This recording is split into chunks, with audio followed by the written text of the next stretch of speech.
Hey, what's up guys? Welcome to Project Influencers. My name is France, and in this video, I want to talk about, is getting a personal loan a good idea if you're trying to pay down credit card debt?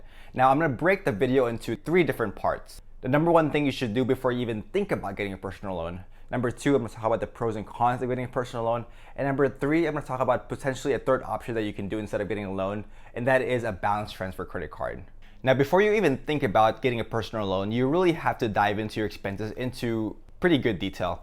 Now, I know that not everyone in the world are accountants like me, but at least try and know what's coming in the bank and know what's coming out of the bank. Now, I'll give you an example. Let's say you're out and about your day. You buy a $3 cup of coffee at lunch, maybe a $5 snack later in the afternoon. That's $8 right there. And, at the spur of the moment, that $8 might not sound a lot, but if you think about it, that adds up. In 1 month, that can get up to $300 in 1 month, and that's $3,000 in 1 year. Average American debt was roughly between 5 and 7 grand. Just that simple example alone of $8 of random transactions that maybe you can't really afford to make the transactions because you're living paycheck to paycheck. That adds up to potentially $3,600 a year, which you're already right there in your first year hitting the average American debt. Now, think about if you do that year after year after year. Maybe the reason why you are in credit card debt is because you don't know what you're spending your money on, right? So just a very broad example, let's say you're making $2,000 per month from your job, no side hustle, nothing, just $2,000 a month coming in the bank. And you're spending $2,200, $2,300 a month without even realizing. Now, if you ask yourself, how is that even possible? How are you making $2,000 a month and you're spending $2,300? And that's because of credit card, ladies and gentlemen.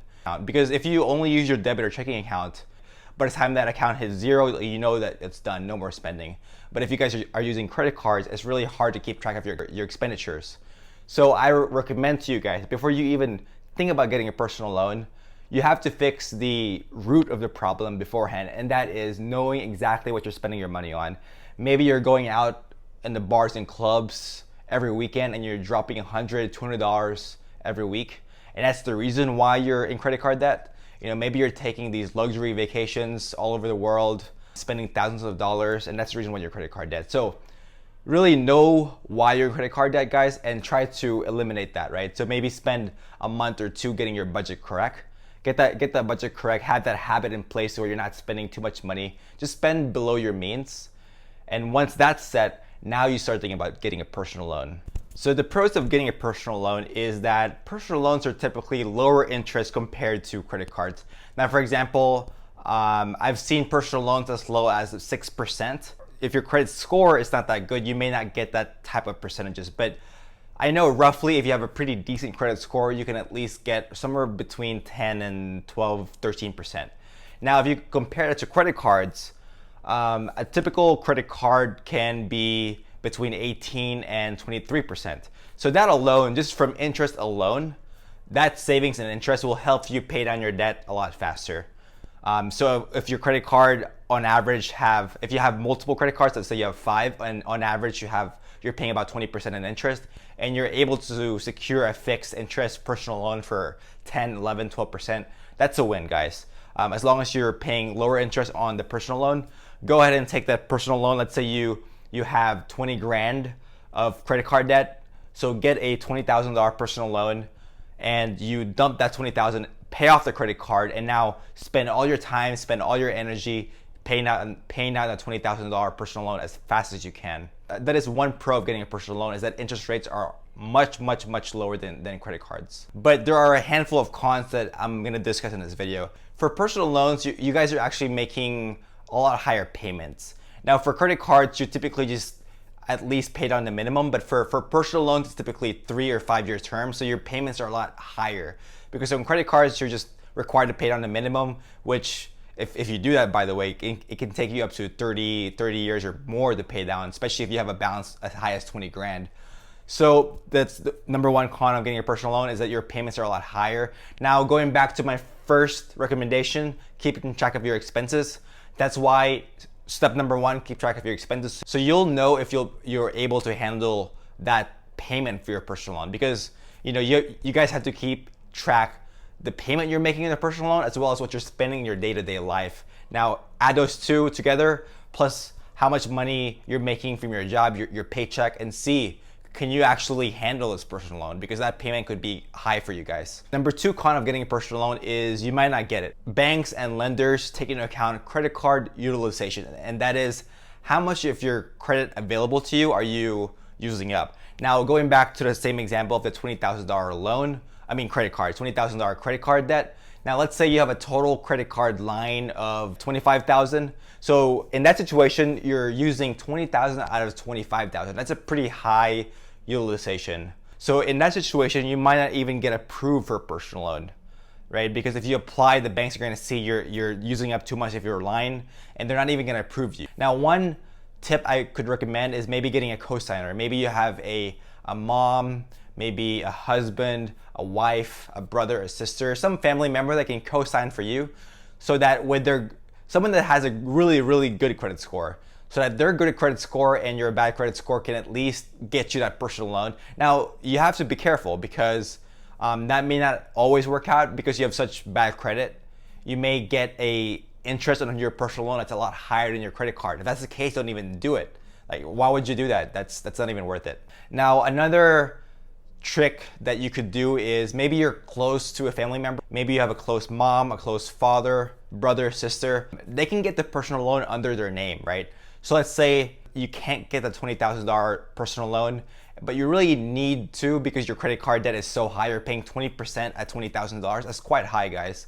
So maybe you have a mom, you have a brother or sister, they can get the personal loan under their name. They get the money, and then that money gets used to pay down your credit card. Now, but it's your job, guys, to pay down their loan, because if you don't pay down their loan, then you're actually hurting them, right? So this may not work for if you're not really close to your family member, but if you are, this could be one thing you could do is maybe ask someone that you're really, really close with, that you trust them, they trust you, no one screws each other up, right? You guys are just one big family, right? You guys can do something like that. So now the final option I want to share with you guys is you can try something like a balance transfer credit card. Now, a lot of these credit cards have APRs, 0% APRs that last between 12 months and up to, I've seen 24 months, right? Now, this goes back to my step number 1, which is know your expenditures. I'll give you guys an example. Just a simple example. Let's say we have a $12,000 credit card balance. So if we get a balance transfer credit card that has a 0% intro APR at 12 months, you transfer all that $12,000 into that balance transfer credit card. You guys have to make sure that you can pay off $1,000 a month, right? Because that's 12 months of 0% interest. So take 12,000 divided by 12, that's $1,000 a month. Now ask yourself, can you pay $1,000 a month of payments? If not, then the balance transfer credit card might not even be worth it, right? If it's pretty close, like let's say you can pay off 900 out of the 1,000, that should be pretty good. But if it's way off to where, out of the 1,000 you can only pay off 400 or 500, then it's definitely not even worth it, right? You want to make sure that whatever the intro APR is, you can pay it off. Now, another example, 24 months, 0% APR, you have a $24,000 credit card debt, divide 24,000 credit card debt divided by the 24 months of 0% APR, that's $1,000 a month. Can you pay down that $1,000 a month? If the answer is yes, then yes. Balance transfer card is actually a better option than a personal loan because a balance transfer card is 0% interest. Now, the one con to that is you may not be able to get a balance transfer credit card if your credit card utilization is really high. So a lot of pros and cons here. All I can say to that is, keep fighting, guys. Like, the reason why all of us, including me, the reason why all of us get into credit card debt is because we don't know how much money is coming out, right? We swipe our cards left and right. We live in the US, the UK, Australia, these first world rich countries. It just feels good, right? Consumer, it feels good to swipe our cards, buy whatever we want. We feel free to buy whatever we want, right? But guys, that is the exact reason, the exact mentality why we get stuck in these credit card debt, right? So just try to get out of the hole, guys. I've been there. I've been in that situation where I've so much credit card debt. One day you guys will pay off all your debt, and you'll be able to use that money that you were paying off credit card debt to actually invest it in somewhere else, like the stock market, gold, silver, Bitcoin, real estate, like whatever you want. You can invest it in whatever you want instead of paying off those stupid lenders, right? So after you guys pay off that credit card debt, guys, like never again. All right, guys, if you like this video, I'd really appreciate it if you give me a like and subscribe. So thank you guys. I'll see you guys in the next video. Peace out.